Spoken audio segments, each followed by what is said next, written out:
Meus irmãos, a paz do Senhor.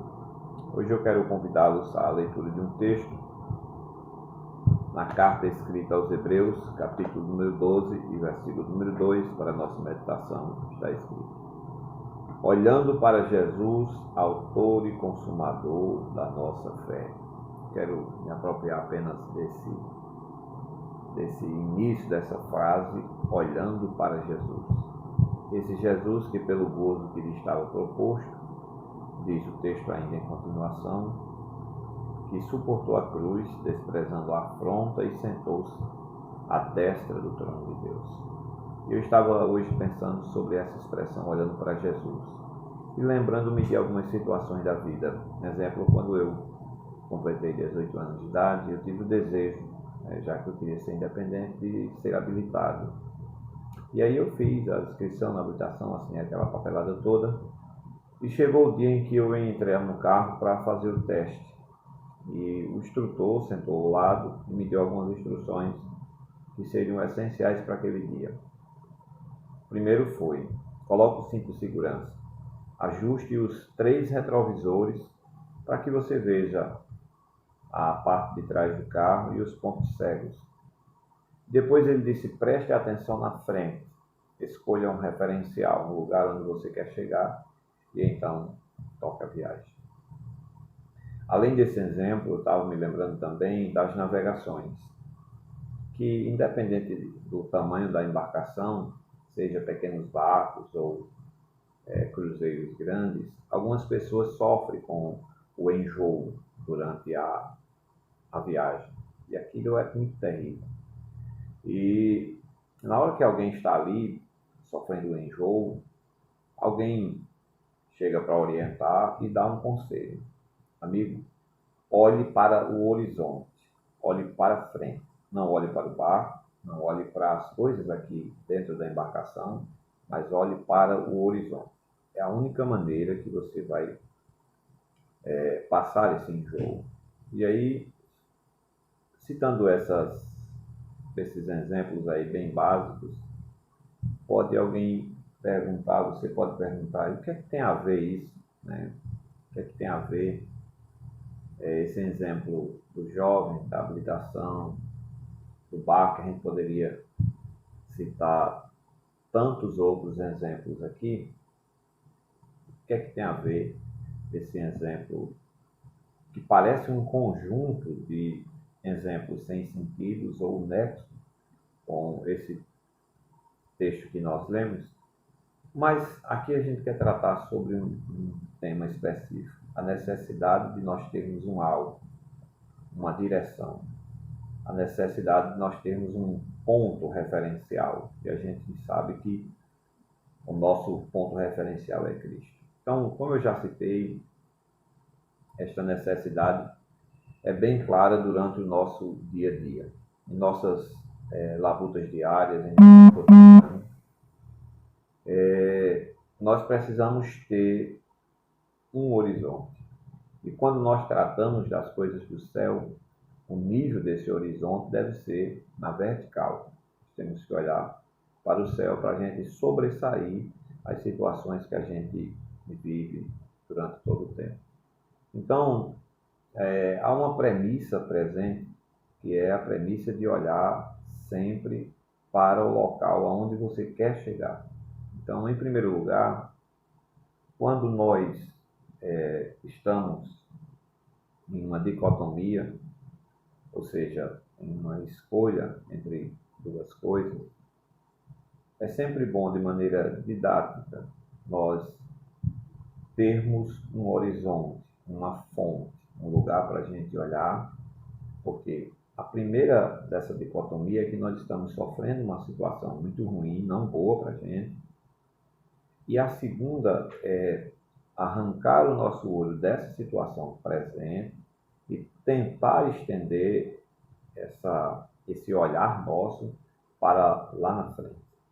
Poderia citar aqui o Salmo 73, onde Asaf, quando a gente volta a atenção para aquele salmo, Asaf faz uma declaração ali que é perturbadora. Ele olha para o ímpio, para a prosperidade do ímpio, e sente inveja. E se a gente analisar pela ótica do salmista, qualquer pessoa teria esse ressentimento ou esse sentimento. Ele olhou para a prosperidade dos ímpios e acabou sentindo inveja. E daí, como a gente lê em vários versos iniciais daquele Salmo 73, o ímpio não passa pelo sofrimento, não vê a dor, seu corpo é forte, é vigoroso, é o que o salmista estava lá a dizer. Despreocupados, olham para as suas riquezas que não deixam de crescer, e diz ele, até de Deus os ímpios zombam. Então, o Asaf ficou ali preocupado. Ao ver aquilo, ele se sente desesperado, porque Asaf entende no âmago da sua própria alma o quanto ele sofria e quanto os justos sofriam. Todas as manhãs ele dizia que o justo era castigado. Foi inútil manter-se puro de coração e lavar as mãos na inocência. Então, o que ele diz ali naquele salmo. Mas é interessante que lá no verso número 2, no início do salmo, ele diz, quanto a mim, meus pés quase tropeçaram, por pouco não escorreguei. Quando Asaf tira os olhos dos ímpios e olha para o Senhor, porque o que é que Asaf estava fazendo nesse momento? Ele tinha tirado os olhos do Senhor e estava olhando para a aparente tranquilidade dos ímpios.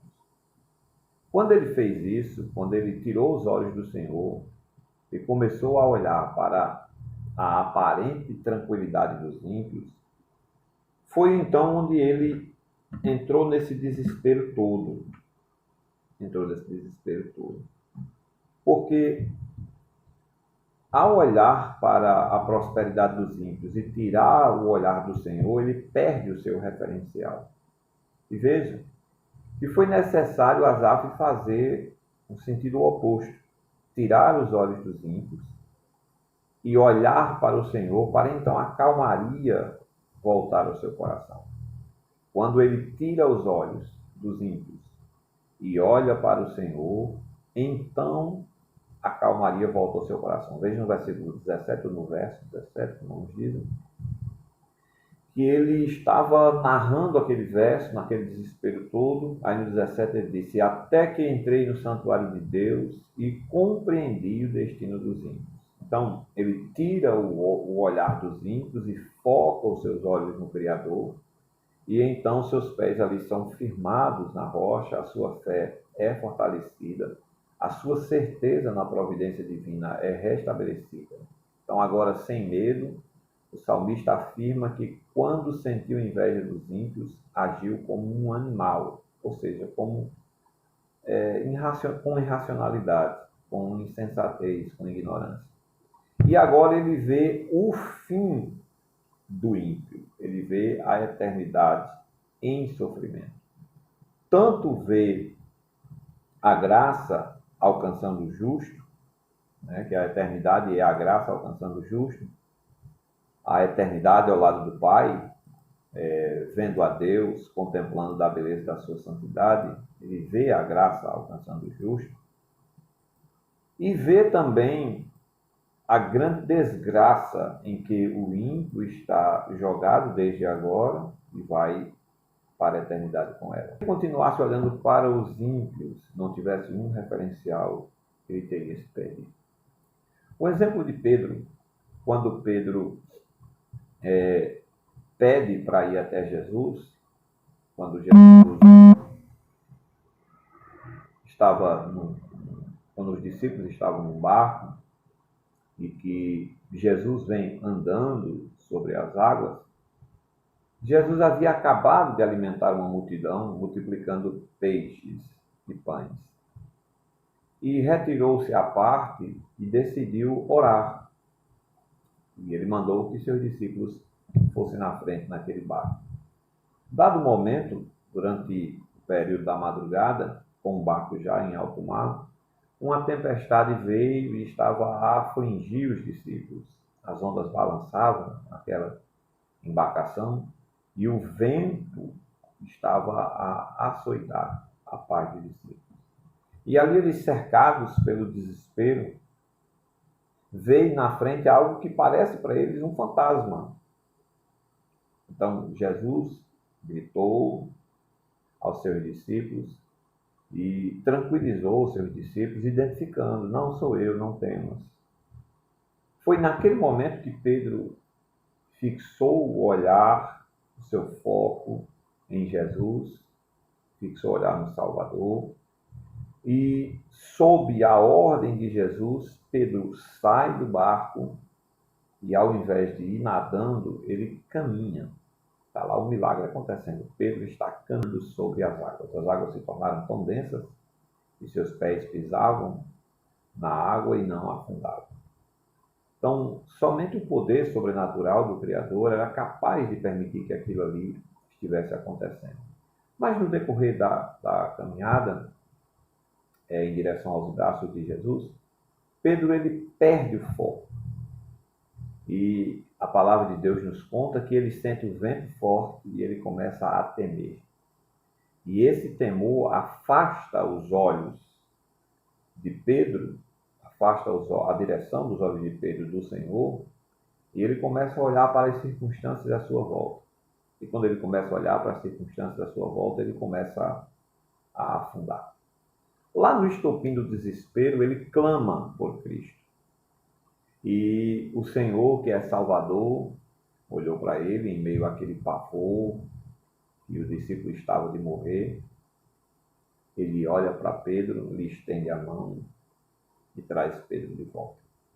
Então, o discípulo lembrou ali, naquele momento, quem era o seu referencial. O seu referencial não era o mar, não era o vento, mas era o Senhor. Todos esses exemplos aqui usados nesse texto servem para demonstrar para a gente que nós sentimos a necessidade de ter foco em nossas vidas, que a gente precisa ter um referencial. E tal como nesses dois últimos exemplos que foi utilizado, o foco é o mesmo, o Senhor, olhando para Jesus. Então, olhando para Jesus, que é o autor e consumador da nossa fé, nós teremos vitória. Talvez como Asaf, olhemos em dado momento para a prosperidade dos ímpios e a gente sente inveja, às vezes, sente inveja de como eles vivem, de como eles praticam, principalmente as suas emoções, os seus sentimentos, obtendo lucro, crescendo profissionalmente, tendo uma vida tranquila, uma vida aparente de paz. Mas, ao olhar para o Senhor, o salmista percebe a insensatez com que o ímpio vive, tendo em vista que o ímpio irá passar a eternidade no inferno, as dores e os sofrimentos. Se nós olharmos as circunstâncias da vida, nós nos atribularemos, assim como Pedro se atribulou. Perderemos o foco e nós acabaremos afundando na vida. Foi necessário Pedro voltar os seus olhos para o Senhor para que ele pudesse sair daquela situação. Então, independente do que nós estejamos passando em nossas vidas, Cristo é o nosso alvo. Cristo é o nosso referencial. Ele precisa ser o nosso padrão. Ele é o nosso galardão. Cristo é a solução para o Brasil. Cristo é a solução para o mundo.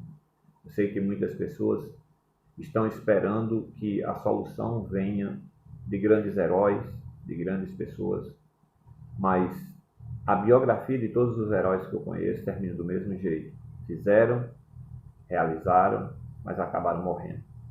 Só há um herói que morreu, mas venceu a morte ressuscitando, tendo poder sobre a morte e reapareceu na história, e a morte não pôde tragar, ou não pôde tragá-lo.